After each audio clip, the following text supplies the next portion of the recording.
Alors, nous sommes ici sur les surprenants vestiges du château de Blainville.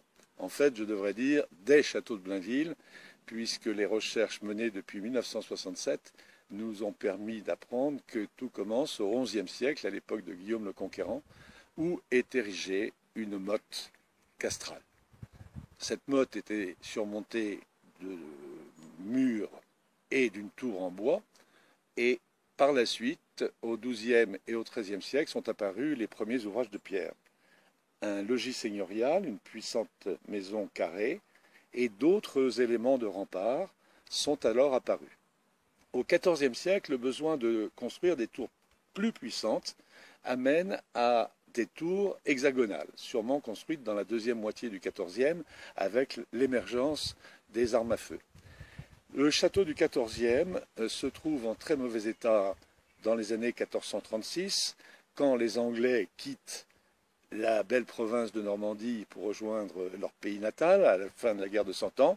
Le château est dans un très piteux état suite à un incendie au début du XVe siècle, puis à un démantèlement par ces mêmes guerriers anglais. C'est alors qu'apparaît un château avec une nouvelle configuration, avec des tours rondes cette fois-ci, toujours pour suivre l'évolution des armes à feu. Ce château du XVe va être magnifié et amplifié à la fin du XVe et sur une bonne partie du XVIe siècle, avec des habitations plus généreuses, mieux éclairées, et toujours cependant une fonction militaire importante, puisqu'on sait qu'à l'époque où Henri IV guerroyait entre Arques-la-Bataille et Rouen, Blainville était un endroit stratégique pour le roi de France. Et la fonction militaire a été complètement utile jusqu'à la fin de ce XVIe siècle et au début du XVIIe. Ensuite, ce château des XV et XVIe siècles, au XVIIe et au XVIIIe, est de moins en moins bien entretenu parce que les seigneurs, on a toujours eu de puissantes familles, les d'Allègre, les Maucanchy, les d'Estouteville, et dans ces deux derniers siècles que je viens de citer, les Colbert et les Montmorency-Luxembourg. Et ces familles-là sont plus à Paris qu'à Blainville, et le château, progressivement, est à l'abandon et tout au moins se détériore fortement.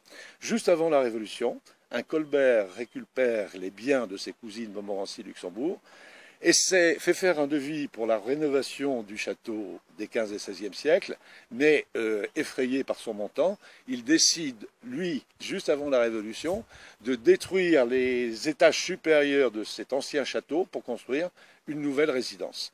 Donc de nombreux remblaiements. Et cette nouvelle résidence, le gros œuvre était terminé en 1789. Le Colbert en question arrive avant d'être obligé d'émigrer en 1793, à terminer les parquets, les escaliers, les fenêtres. Mais la Révolution est là, la terreur est à Paris, il est obligé de s'exiler. Et 5 ans plus tard, cet édifice, pas complètement achevé, est vendu à des maçons qui le démolissent tout en récupérant les matériaux anciens qui apparaissaient encore en dessous de cette nouvelle construction.